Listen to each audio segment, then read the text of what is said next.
Welcome to Facebook Live and Instagram Live. We're here in the European Parliament with two members of the EPP group from the UK, Judy Girling and Richard Ashworth.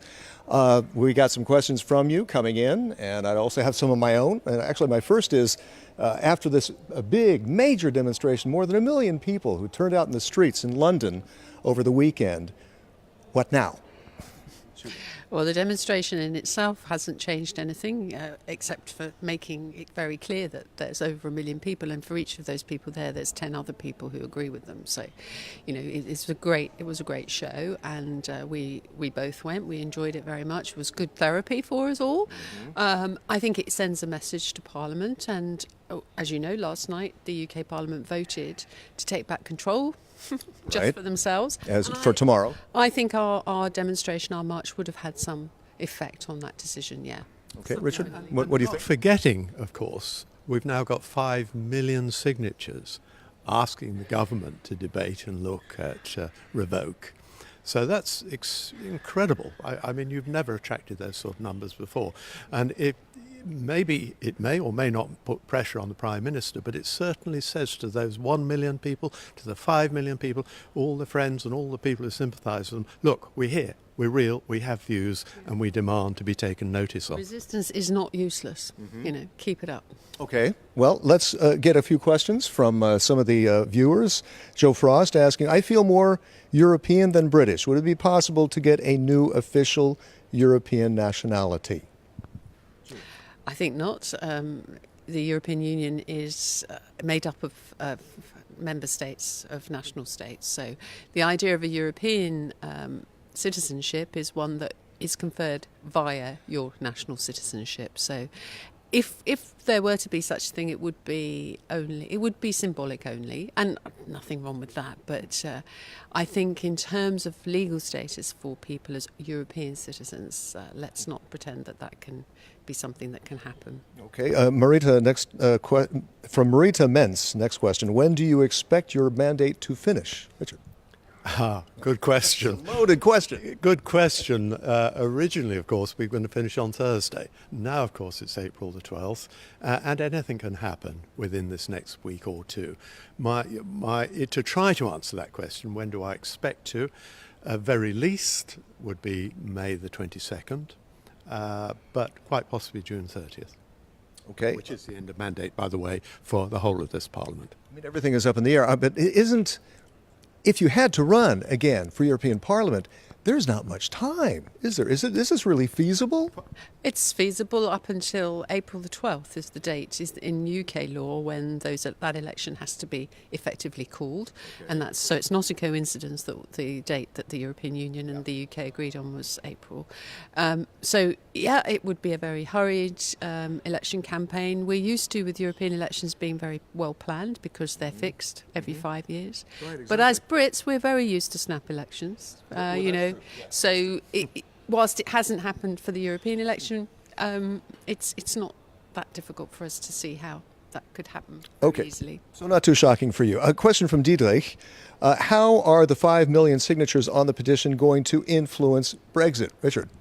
Well, we've just said that actually when you get, I think it's over 100,000, the House of Commons is obliged to debate and discuss. So 5 million has exceeded that by quite some way. So, of course, it will have some influence, probably limited, but it gets more to the MPs. Now, those are the people in the House of Commons, are 630 members, all of whom know a lot of those come from their constituencies. That's where the pressure comes, I think. Yes, they're all looking at the website that divides it by constituency to see how many of them are in their constituency. Okay. Now, where do you stand on a second referendum, Miguel Pastor asking? I mean, after all, the House of Commons was already asked twice. Maybe the voters should be asked twice. What do you think? I agree completely. I think I've been a firm supporter of a second referendum campaign since it started over a year ago. I do believe it's the only way out of the political cul-de-sac that we've driven ourselves up. And it's not betraying the voters who approved of Brexit.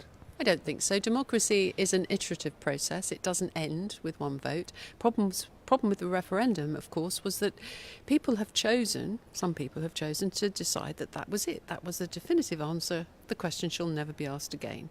In no other realm in democratic life do we believe that that's the case. We always get another chance to vote. If it's for your local mayor, your local police commissioner or whatever, you always have another chance. So Brexit's no different. So for those people who make that argument... And I would add to that by saying that those people who voted back in the referendum time, voted leave, did it on a lot of misbeliefs, mistruths, deceptions, things they simply didn't realise. And anecdotally, I could give you plenty of examples of people who said, well, I voted for this, but I didn't realise it meant me too. Yeah. So people know a lot more about it. Well, the features of it was how little people, and I'm going to include members of the House of Commons here, knew about the European Union and Britain's relationship with the EU.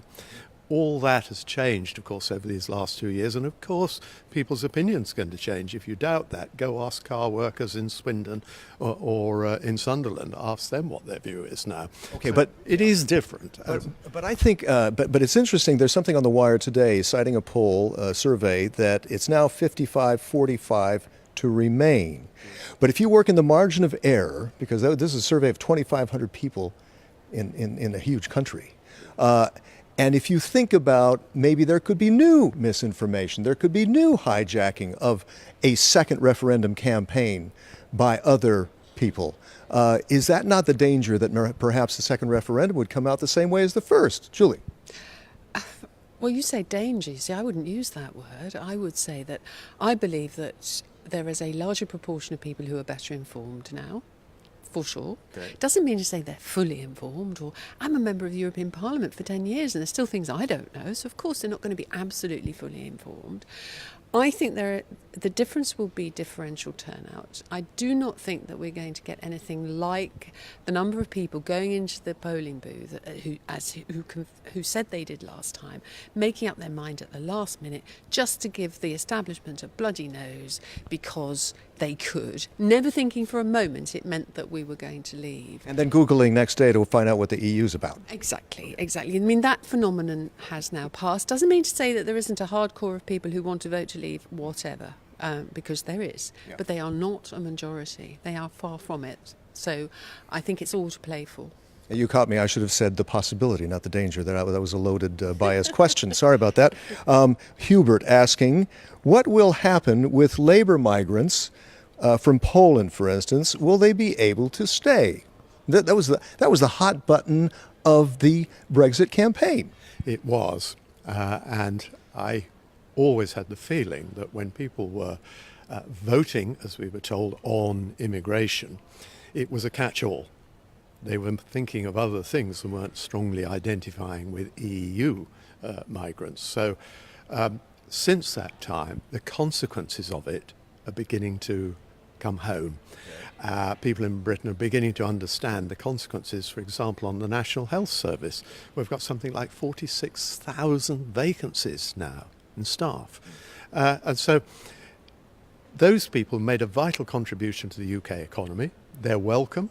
I hope they continue to be welcome. The Prime Minister has given some fairly, what I call lukewarm messages on that, saying, for example, if they can guarantee they can earn over £30,000 a year. Well, the truth is, most of the people who come into the hospitality industry, the food and farming industry, the health industry, don't earn that sort of money. So that was why I described it as a lukewarm offer to those people. But significantly, immigration is not the issue. From focus groups right now, they're not talking about it so much. Okay. There is a question over whether Prime Minister May should resign to ensure that the Brexit deal be approved. What do you think, Julie? I think that's highly unlikely to happen. Love her or hate her, Theresa May has got one very strong quality, and that's doggedness.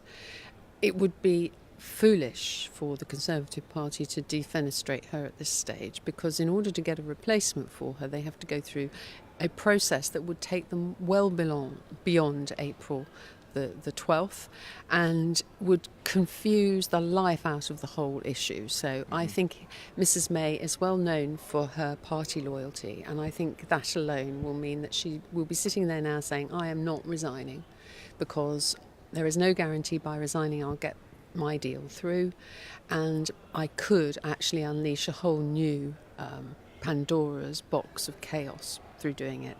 And one thing Mrs May's not up for is that sort of chaos. She may have inadvertently caused some, but I don't think that she's actually an architect of that sort of thing. Well, I'm going to agree with Julie on this one, but I'm also going to say that this is a Prime Minister who, the first time in history, has been held in contempt of Parliament. And Prime Minister who, for the first time in history, I think has had 22 defeats. She's had the largest parliamentary defeat. She's had the third largest parliamentary defeat. So we really are in most extraordinary territory now. In normal circumstances, Prime Minister would be long gone.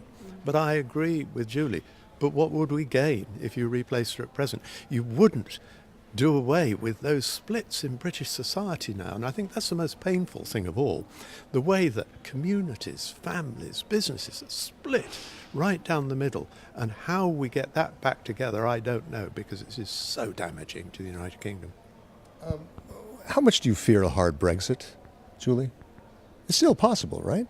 Or not? It's very possible. It is one of the, in my view, one of the two possibilities that still remain. And I fear it very much. It's well documented, the problems that are going to ensue as a result of a hard Brexit. Because it seems like there's a push from the Brexiteers' side, but there's also a push from some on the EU side that they would rather see the UK out. Well, part of that is because, of course, we talk around this whole issue as if it's going to be solved by the end of next week if only they vote for the deal. Actually, it's only the beginning. And what I'm increasingly hearing, both in the UK and amongst EU colleagues, is that they don't have any trust in the next element of the process. So if her deal did go through and we Brexit, but we still have to have that big discussion about our future relationship with this government, with this Parliament. That's what people say, both in the UK and here. So, yeah, there is a little bit of a tendency in both places to say, oh, for God's sake, let's just do it now then, because all we're doing is prolonging the agony, and it's just going to get worse and worse and worse. And I have some sympathy with that, which is why I think Mrs May's deal is absolutely not the way to go. The only way to go is to revoke Article 50 and just stop this madness, because if you want Brexit to stop, the only way to do it is to withdraw from our Brexit intentions and remain in the European Union. Are you on the same page, Richard, on that? Yes, we are. And I think I'd revert to my earlier point, to the ignorance people have in the United Kingdom about both how Europe works, but now we're talking about how global trade and the WTO works. People are still living out a fantasy dream that global Britain will somehow get all these advantages over the European Union, and if we were somehow released from the shackles of the European Union, the bird might fly, and how wonderful it would be. Well, so far the evidence is absolutely glaring that would not be the case. Let me give you the example of the EU-Japan trade deal, which is the biggest trade deal in history. The United Kingdom said, well, this is great, we can support this because we can cut and paste for us. Both Japan and the EU said, well, why would you? Because you're not as big as the EU, you're not going to get the same trade deal, so you'll have to wait until we've completed with the European Union, then see what we can do with you. But the idea that you're somehow a special relationship, a special deal, front of the queue, is fantasy stuff, and people don't understand that yet. Wouldn't a hard Brexit allow the UK to do that, though? It would allow them to do that, but I'm saying, where is the benefit? Remember, we have a trade and industry secretary who said this was the easiest trade deal in history. All the cards will be in our hand. By the time we get to March the 29th, we'll have 40 international trade deals bolted down. Actually, so far, we've got 6. I mean, what people miss is that a trade deal is essentially a power play. So if you have EU, Japan, each is opening up their market enough to be equally beneficial, fine. Then the UK comes along and says, well, we want your market, Japan, opened up as much as the EU got it opened up. But we're only offering you 60 million consumers, not 500 million. Yeah. Japan says, lovely, we'll do a deal with you, UK, very quickly. But you have to open up more than the EU, because it's not that relationship anymore. Right. The relationship is, quite frankly, different. And I don't understand why people in the UK don't get that. They think because we're British and we're exceptional, somehow everybody wants to trade with us. Those days... Well, you are the 7th biggest economy in the world, if I'm not mistaken, right? Yes, but then we're taking ourselves out of the league of the biggest. If you think of the European Union, you think of China, you think of America, you think of India. Those are the first divisions players today. And we've chosen to take ourselves out of the first division, to put ourselves in that second league. And you call yourselves the biggest, seventh biggest economy, but it'll be a second division economy, make no mistake, compared with those big players. It's the big guys set the rules. So I want to come back just to, it really is an important point about these global trade deals and things like that. And I ask, where is the benefit? If you're talking about tariffs in financial terms, actually WTO tariffs, with the exception of the motor industry, pharmaceuticals and agriculture, are incredibly low. There's no huge margin there to get this tremendous benefit. So the only benefit you're going to get is by different regulation. So you're telling me, Levers, that you're going to lower the standards of regulations you have in your country. Good example would be American hormone-treated beef or chlorine-dipped chicken. You're going to lower your standards so you've got an advantage. I think that's highly unlikely. I think, if anything, the United Kingdom has always had a tradition for having higher standards. So where is the benefit, and what was the point of cutting yourself off? The benefit is an illusion. Well, I think there's another aspect that's being talked about, even suggested by the government in London, that they could slash taxes. And there was something that was just passed today here in the European Parliament about tax evasion, tax avoidance. And the EPP group issued a statement afterwards saying part of this is aimed at the UK, that after any Brexit, we don't want to see the UK becoming a tax haven, and that they could become a tax haven. And that has to be negotiated afterward. Julie, what do you think? The UK has always resisted the common corporate tax base. It's part of the way the UK economy works. It's hardwired in my DNA too. And that's corporations that have to report what they're making in different countries, and that they pay the fair share of what they make in each country. I mean, what the EPP, they're doing is firing a shot, saying if you think that by becoming the place just offshore of Europe with this low corporate tax base, we're going to let you get away with that by allowing companies to operate in the EU and declare their taxes in the UK, we're not going to allow that. So in effect, what's happened today is a really strong shot that says you might get away with that to a certain extent, but if that's what you're building your economic future on, be careful, because we are not going to allow you to operate in our market in that way. You can't become a Bahamas with lousy weather, right? Well, Right. No, that's spot on, because actually the reason why we've been so successful is the transparency, it's British rule, British judicial system and things like that.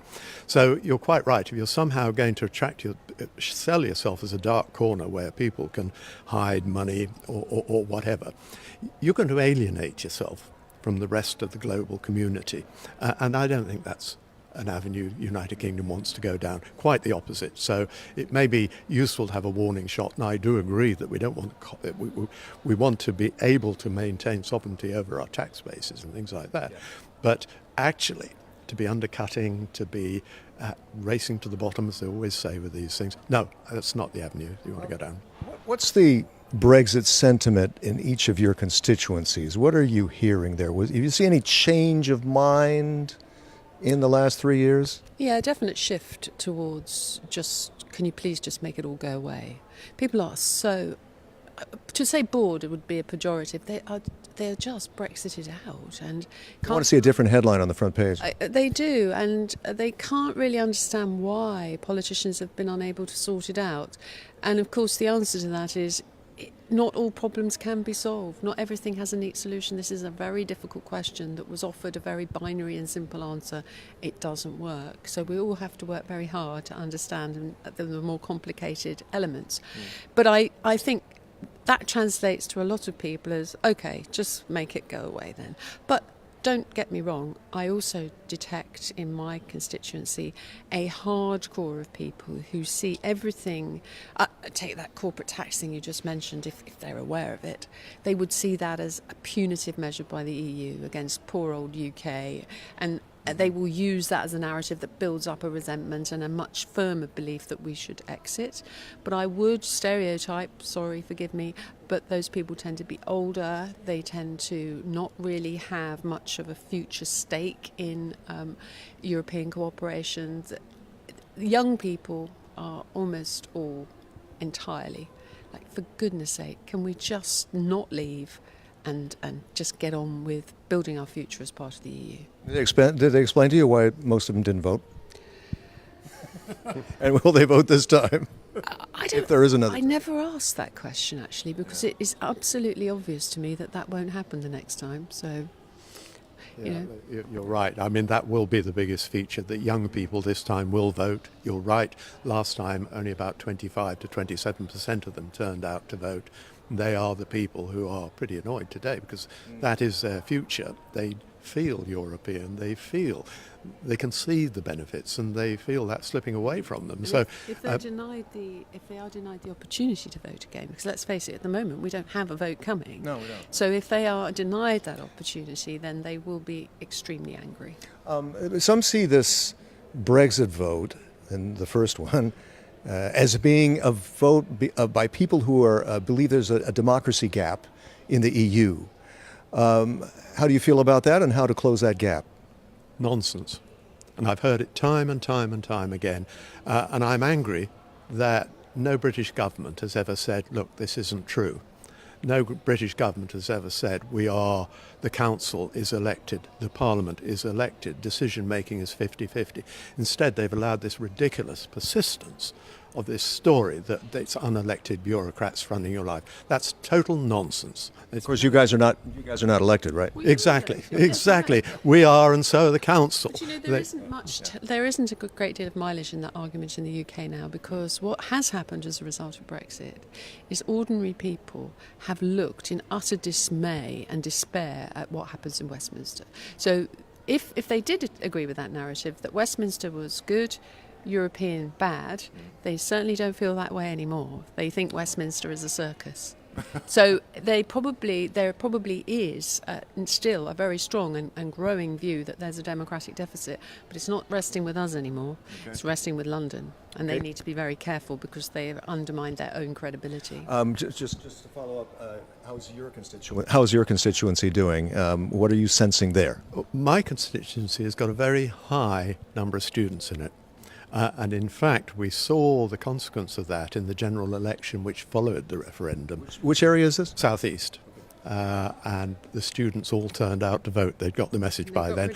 And that made quite a lot of difference to some Conservatives, I can tell you. So in my region, a lot of the ideologically driven Leavers are harder than ever, firmer in their views. A lot of the Remainers are firmer in their views. Those in the middle ground, so far as I can tell, are beginning to realise what it means and thinking, well, I didn't vote for this. And then the young people are saying, well, I didn't vote last time, but I should have done, and I know I would next time. So I'm quite upbeat about it. But either way, the country is in such a mess, and I think that's a reasonable expression to use, that I can only see the only way forward means to go back to the people and say, is this what you wanted? Now, I'm sure most people who voted to leave did not intend Scotland to leave the UK. What is the possibility of that if Brexit goes ahead? I think it's inevitable. I wonder even if it will happen even if Brexit doesn't go ahead now, because people in Scotland feel very deeply let down by what they consider to be a very England-centric government. There are all kinds of things going on in the UK, one of which is a call for a complete constitutional and electoral reform, which would include becoming a federal country, so that Scotland, Wales, Northern Ireland and England would regionalise, and we would have a federal government and regional governments which would be closer to people and actually would interact with the EU better, because the EU works on regional rather than anything else. But within all of these undercurrents, Scotland, I think support for nationalists in Scotland is now soaring, because It's over 50% now. and it's certainly given Nicola Sturgeon the opportunity to shine as a politician, somebody who knows what she's doing. I have a great deal of respect for her, and I was absolutely a strong unionist before, strongly unionist. So, yeah, I think we are in grave danger of our union falling apart. Richard. I probably slightly different view on that, because I think this takes us right back to where Julie and I came into this, that our message was either you're in a customs union or you're not Prime Minister, and you need to make up your mind. If I call it correctly, you voted that there was not enough progress with the Brexit negotiations to move to the trade talks, and that's where you got kicked out of the Conservative Party. Specifically at the time referred to the Northern Ireland border, which is specifically whether you're in a customs union, yes or no. And actually, we're no nearer answering that right now. But what we can say is what we said. If you don't sort it out in the first instance, it'll come back and haunt you. And here we are 18 months later, and it has. So you can say, I told you so. Well, no, we wouldn't say I told you so. We would say, why didn't you listen? And there are voices much more important than Julie or I, John Major, Tony Blair, people like that. People were saying the same thing. Yeah. But Exactly right, and she just didn't listen. I take the view that if out of this, for example, Northern Ireland, for some exceptional reason, remained in the customs union, instantly Scotland would say, why aren't we in that too? But on the other hand, Scotland needs to remember their membership of the customs union of the United Kingdom is even more significant than their membership of the customs union of the European Union. So it's probably a jump they'd be reluctant to take. But if the Northern Ireland community remained in European Union, customs union, Scotland would wish to join.